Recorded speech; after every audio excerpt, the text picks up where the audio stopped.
Un agujero del tamaño de Suiza o Carolina del Sur sigue apareciendo en el hielo de la Antártida.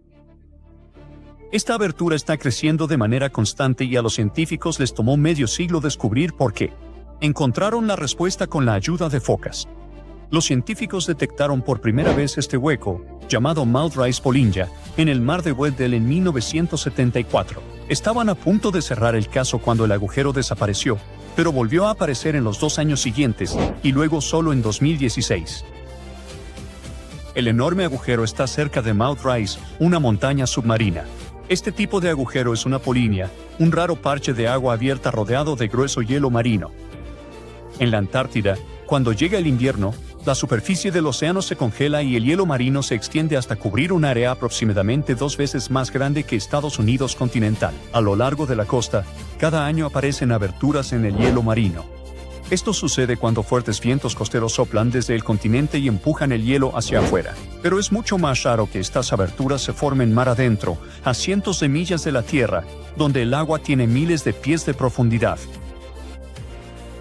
Investigadores de varias universidades se unieron para estudiar la polinia de Mount Rice usando modelos computacionales e imágenes satelitales. Incluso reclutaron algunas focas antárticas para ayudar. Estas focas llevaban pequeños cascos en sus cabezas peludas y redondas, con sensores de rastreo adheridos. Gracias a estas focas científicas, el equipo pudo recolectar datos del agua directamente de la fuente.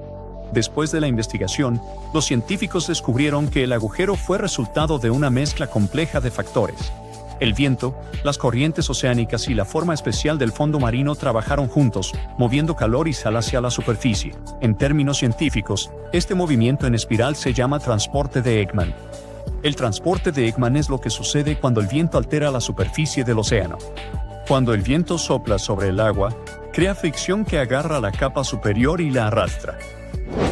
Gracias al efecto Coriolis, que proviene de la rotación de la Tierra, el agua en movimiento es empujada en un ángulo de 90 grados respecto a la dirección del viento. Así que, en vez de que el agua vaya exactamente hacia donde la empuja el viento, se desvía en un ángulo. La dirección en la que gira depende de en qué hemisferio del planeta te encuentres. En el hemisferio norte, el agua se desvía en sentido de las agujas del reloj respecto a la dirección del viento, y en el hemisferio sur, se desvía en sentido contrario. Ahora, el transporte de Ekman resultó ser la pieza que faltaba en el rompecabezas del caso del agujero de Mount Rice. Ayudó a equilibrar los niveles de sal y a mantener la mezcla de sal y calor hasta la superficie del océano. Pero a medida que el hielo marino se derrite, el agua superficial se vuelve menos salada, lo que debería detener la mezcla. Así que los científicos se dieron cuenta de que algo más tenía que estar ocurriendo para mantener la polinia abierta. Tenía que haber otra fuente de sal. La sal baja el punto de congelación del agua. Para averiguar de dónde venía esta sal extra, el equipo volvió a revisar sus datos y corrió más modelos computacionales sobre el océano. Descubrieron que se formaban corrientes giratorias cuando la corriente de Weddell fluye alrededor de Mount Rice. Estas corrientes llevan sal hasta la cima de la montaña submarina. A partir de ahí, entra en acción el transporte de Ekman. Cuando la capa superior de agua se mueve con el viento, el agua de mayor profundidad sube para ocupar su lugar. En Mount Rice, esta surgencia de agua trae consigo el agua extra salada que se acumula alrededor del monte submarino, y eso es lo que ayuda a que la polinia no se congele. Los científicos siguen cualquier cambio en la Antártida porque influyen en el resto del mundo. Investigadores de la Universidad de Stanford usaron aprendizaje automático por primera vez para estudiar datos satelitales detallados que muestran cómo se mueve el hielo en la región polar. Combinaban enormes cantidades de datos reales con reglas de la física para entender mejor la capa de hielo antártica. Es la masa de hielo más grande de la Tierra, casi el doble del tamaño de Australia. Funciona como una esponja gigante para el planeta, almacenando agua dulce en forma de hielo y estabilizando los niveles del mar. Antes, los científicos dependían de modelos basados en experimentos de laboratorio, pero el hielo real de la Antártida es mucho más complejo, con grietas, bolsas de aire y diferentes tipos de hielo que se comportan de manera impredecible. En vez de intentar modelar cada pequeño detalle, el equipo entrenó un modelo de aprendizaje automático usando datos de 2007 a 2018. Analizó 5 grandes plataformas de hielo y creó nuevos modelos que muestran la resistencia del hielo al flujo. Descubrieron que cerca de la Tierra, El hielo está comprimido y se comporta como lo predicen los experimentos de laboratorio. Pero más lejos, el hielo se estira hacia el océano y actúa de manera diferente dependiendo de la dirección. Menos del 5% de la plataforma de hielo está comprimida. El otro 95% se comporta de una forma que los modelos antiguos no explicaban completamente. Esta investigación podría mejorar seriamente nuestras predicciones sobre cómo podría cambiar la Antártida en el futuro. Otra noticia científica importante reciente de la Antártida cambia la historia de las aves como la conocemos. Durante mucho tiempo, era sencillo. Los dinosaurios gobernaron la Tierra hasta que un asteroide impactó hace 66 millones de años y los eliminó a todos, excepto algunos dinosaurios aviares, que eventualmente se convirtieron en aves como águilas y gallinas. Ahora, los científicos han encontrado un fósil sin cabeza de un V/U en la isla Vega, en la Antártida. El fósil tenía 68 millones de años, al menos 2 millones de años más antiguo que el impacto del asteroide. Sin un cráneo, no estaba claro a qué aves modernas podría estar relacionado el V/U, y las suposiciones incluían aves acuáticas y aves costeras. Casi 20 años después, otra expedición encontró un cráneo de ave en la Antártida. Tras un estudio cuidadoso, los científicos lo relacionaron con el VYI y concluyeron que era un ancestro de aves acuáticas modernas como los colimbos y los zampullines.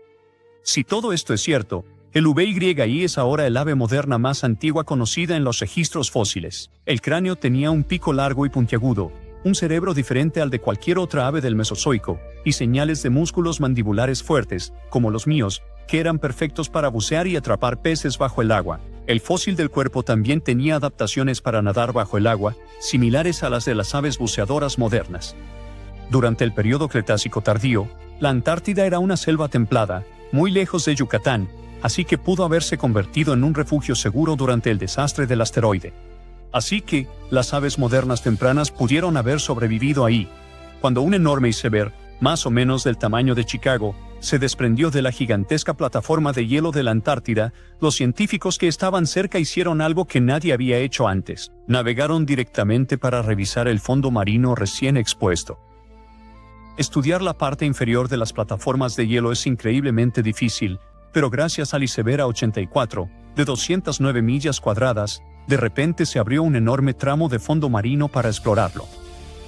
Los científicos desplegaron todo su equipo de alta tecnología, incluyendo un sumergible operado a distancia y robots autónomos para recolectar datos sobre el fondo marino y las propiedades del agua que lo cubre. La vida existe casi en todas partes del océano, desde las aguas poco profundas y brillantes hasta las profundidades volcánicas completamente oscuras. Pero el equipo de investigación realmente se sorprendió al encontrar tanta diversidad de vida allá abajo. Encontraron un bosque de esponjas, arañas de mar gigantes, peces de hielo, pulpos, enormes corales, anémonas e incluso medusas de aguas profundas que brillan. Normalmente, las criaturas de las profundidades obtienen sus nutrientes de materia orgánica que cae desde la superficie del océano, pero bajo una capa de hielo de 150 metros de grosor que había estado ahí quién sabe cuánto tiempo, eso no era posible. Eso significaba que las criaturas tenían que estar obteniendo sus nutrientes de una manera completamente diferente. Para averiguar cuánto tiempo había existido este ecosistema oculto, los científicos estudiaron las esponjas marinas. Las esponjas crecen muy lento, solo 2 o 3 centímetros por año. Las que encontraron eran enormes, llevan creciendo ahí décadas o incluso siglos. El equipo espera que la montaña de datos oceánicos y ambientales que recolectaron durante la expedición les ayude a entender cómo estos ecosistemas lograron prosperar en esas condiciones, y tal vez revelar algunas especies completamente nuevas que nadie ha visto antes. India podría dividirse horizontalmente en dos partes a medida que choca con Eurasia. El movimiento de la placa india, que incluye la mayoría del sur de Asia moderno, está causando que el Himalaya crezca. Este proceso comenzó hace unos 60 millones de años, cuando la placa chocó por primera vez con Eurasia. Científicos de los Países Bajos han utilizado el poder de un simulador de inteligencia artificial para prever cómo será esta región algún día. El modelo informático mostró que el subcontinente indio se fusionará con el Cuerno de África en aproximadamente 200 millones de años. Las ciudades actuales de Bombay, en India, y Mogadiscio, en Somalia, se convertirán en vecinas inmediatas. Estarán ubicadas a lo largo de una cadena montañosa recién formada que los científicos han nombrado provisionalmente como Somalaya. Al otro lado de esta formación geológica, Madagascar se unirá a Sumatra, mientras que Calcuta y la isla de Mauricio ocuparán la misma región. Sri Lanka dejaría de existir al convertirse en parte del continente indio. Más al norte, los científicos predicen que los Himalayas aumentarán de altura en un futuro previsible. A medida que la placa india continúe avanzando hacia el norte, habrá cambios importantes en el paisaje circundante. La actual línea de falla se desplazará aún más hacia el sur. Dentro de decenas de miles de años en el futuro, Nepal podría no existir. La cordillera del Himalaya se habrá expandido lateralmente para absorber por completo el país montañoso. Además, podría haber muchos más terremotos en esta parte del mundo debido a este movimiento. La mayoría de los investigadores están de acuerdo en que la velocidad a la que India se está moviendo hacia el norte en dirección a Eurasia es de apenas medio centímetro al año. Algunos de ellos piensan que esto ocurre debido a la flotabilidad de la placa. Esto evita que la placa india se hunda en el manto, lo que da a Tíbet su topografía elevada. Otros académicos creen que la estructura se está deformando bajo presión. Este proceso se asemeja a lo que sucede con una hoja de papel cuando le empujas horizontalmente contra una pared. A medida que aplicas más presión en su borde, la hoja comienza a elevarse en el medio. En el mundo real, este abultamiento sería la meseta del Tíbet. Una teoría reciente nos ofrece la tercera explicación para el proceso. Su artículo aún debe ser sometido a revisión por pares, pero los hallazgos son intrigantes. El equipo internacional de investigadores introdujo un nuevo concepto, la delaminación de la placa india. Este término simplemente significa la separación de las capas de un material que se supone debe estar unido. Piensa en un sándwich que tiene queso y jamón entre dos panes. Si sacas una de esas capas, obtienes delaminación.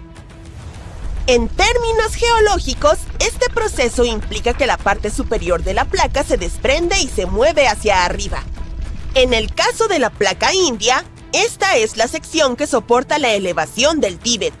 La sección inferior es más densa, lo que la hace hundirse en el manto.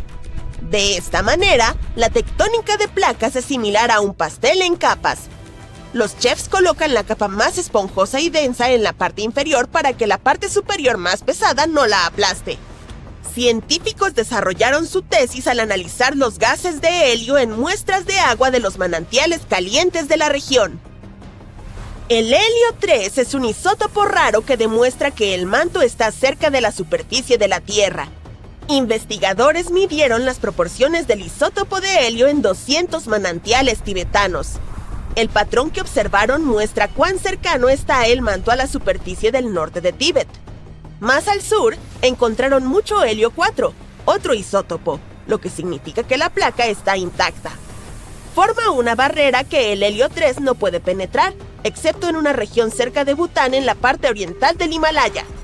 La actividad sísmica en la región es una buena prueba de que la delaminación, esa teoría del sándwich, es completamente real aquí.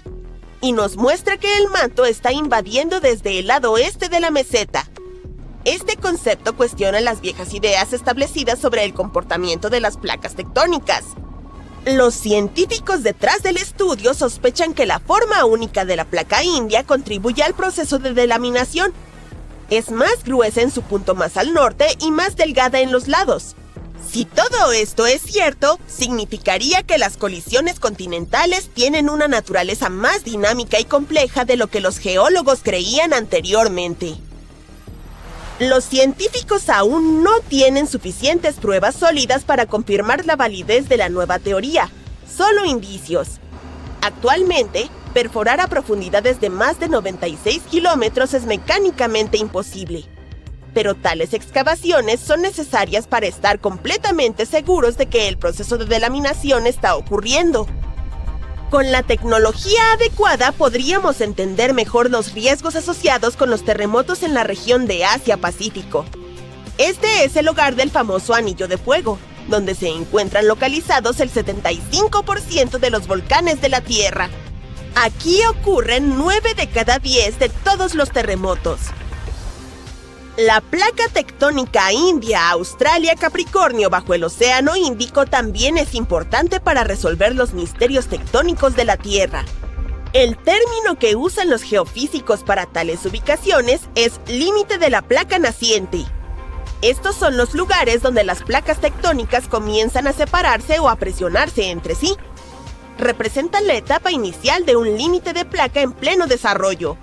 Tal transformación geológica se desarrolla a un ritmo de apenas el 5% de 1 pulgada por año.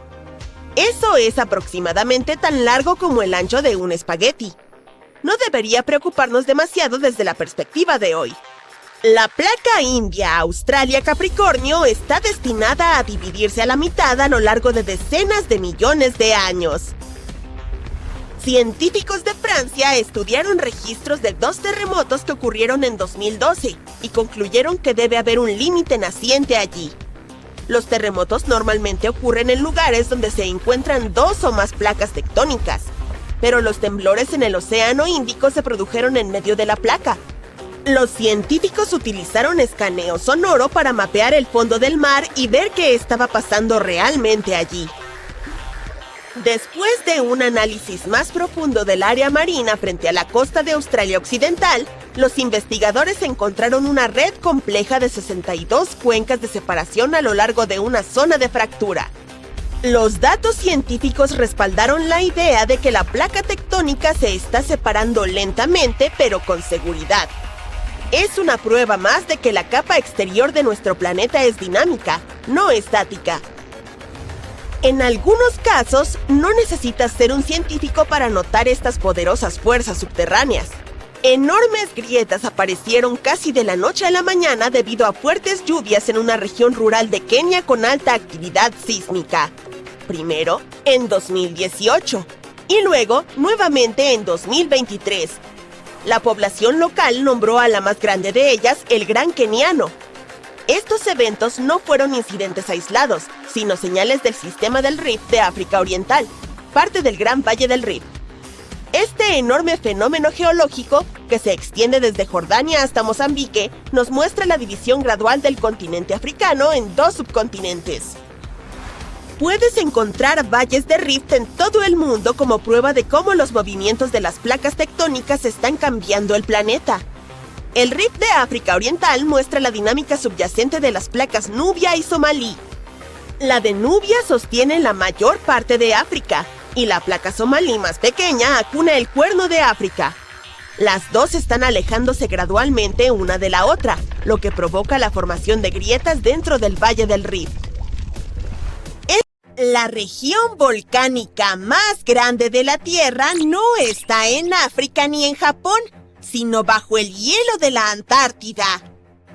Los científicos encontraron 138 volcanes en su parte occidental, y si deciden despertarse, sin duda lo notarás.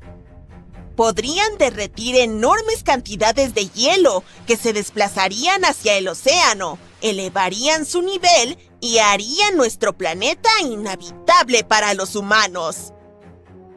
Pero antes de que empaques tus cosas para volar a otro planeta, escúchame. Solo 2 de los volcanes antárticos están oficialmente clasificados como activos en la actualidad. Y se necesitaría toda una serie de erupciones, década tras década, para impactar seriamente al mundo entero. El Monte Erebus, uno de los 2 volcanes antárticos en actividad, ostenta con orgullo el título del volcán activo más austral del mundo. Ha estado en erupción continua desde al menos 1972. Emite columnas de gases y vapor y a veces incluso arroja rocas, y los científicos las denominan erupciones estrombolianas. Una de sus características más impresionantes es un lago de lava en uno de los cráteres de la cima, con material fundido en la superficie. Estos lagos son bastante raros, porque necesitan ciertas condiciones para que la superficie nunca se congele. El segundo volcán activo es la Isla Decepción. una masa de tierra con forma de herradura. Es la caldera de un volcán activo que entró en erupción por última vez hace más de 50 años. Los científicos que lo monitorean dicen que no debería descontrolarse pronto. La Antártida también tiene muchas fumarolas, que son conductos volcánicos que liberan gases y vapores al aire. En las condiciones adecuadas, pueden expulsar suficiente material como para formar torres de hielo fumarólico de hasta 3 metros de altura. Los científicos monitorean los volcanes antárticos con sismómetros que detectan cuando la Tierra comienza a temblar debido a la actividad volcánica. A veces, también utilizan tecnología más compleja, pero todo es muy desafiante debido a lo remota que es esta región polar y lo complicado que es llegar allí. Es por eso que nadie puede predecir cuándo uno de los volcanes del continente, que ahora están durmiendo, podría entrar en erupción. Podemos imaginar cómo sería este despertar si analizamos los sucesos de hace casi 20.000 años. ¿Vamos? Uno de los volcanes dormidos de la Antártida, el Monte Takage, tuvo una serie de erupciones y expulsó una buena cantidad de halógenos ricos en ozono en aquel entonces. Algunos científicos dicen que estos fenómenos calentaron el hemisferio sur. Los glaciares comenzaron a derretirse y ayudaron a terminar la última edad de hielo. Para que estos sucesos se repitan, necesitaríamos una serie de erupciones con sustancias ricas en halógenos de uno o más volcanes que ahora están sobre el hielo. Es un escenario poco probable, pero dado que ya ocurrió en el pasado, no es del todo imposible. En cuanto a los volcanes que se ocultan bajo una gruesa capa de hielo, es difícil que sus gases lleguen a la atmósfera. Sin embargo, serían lo bastante fuertes como para derretir enormes cavernas en la base del hielo y producir una gran cantidad de agua de deshielo. La capa de hielo de la Antártida Occidental está húmeda y no congelada en su base, por lo que esta agua de deshielo funcionaría como un lubricante, ya que provocaría el movimiento del hielo superior. El volumen de agua que incluso un gran volcán podría generar de esta manera es insignificante comparado con el volumen de hielo que tiene encima. Por lo tanto, una sola erupción no marcaría una diferencia. Sin embargo, varias erupciones que ocurren cerca o debajo de cualquier gran corriente de hielo de la Antártida Occidental sí lo harían. Estas corrientes son ríos de hielo que transportan la mayor parte del agua congelada de la Antártida hacia el océano. Si cambian su velocidad y traen cantidades enormes de agua al océano, su nivel se elevará. A medida que el hielo se vuelva más y más delgado, habrá cada vez más erupciones nuevas. Algo así ocurrió en Islandia. El número de erupciones volcánicas aumentó cuando los glaciares comenzaron a retroceder al final de la última edad de hielo.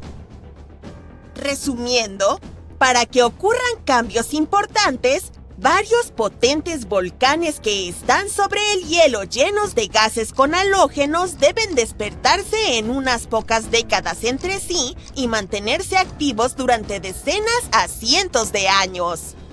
La Antártida almacena alrededor del 80% de toda el agua dulce del mundo, y si se derritiera toda, el nivel global del mar aumentaría unos 60 metros. Luego tendríamos que buscar un nuevo planeta para vivir. Pero esta es una posibilidad remota. Es más probable que las erupciones bajo el hielo lubriquen los flujos de hielo y arrastren agua hacia el océano, pero no sería el fin del mundo. Un supervolcán extremadamente potente y enfurecido podría lograrlo, y ya ha ocurrido en el pasado. Hace más de 200 millones de años, el mundo pasó por una gran transformación, con no uno, no dos, sino 4 enormes erupciones volcánicas en grandes oleadas. El supervolcán de la provincia magmática del Atlántico Central estuvo entrando en erupción una y otra vez durante 600.000 años. Todo sucedió en Rangelia, un gran trozo de tierra que solía ser un volcán gigante que se extendía a través de lo que ahora son Columbia Británica y Alaska. Y no fue la lava o la ceniza volcánica lo que arruinó el medio ambiente. La erupción hizo que los niveles de carbono se dispararan. El planeta nunca volvería a ser el mismo. Esta actividad volcánica podría haber ayudado a que los dinosaurios crecieran de criaturas del tamaño de un gato a los gigantes.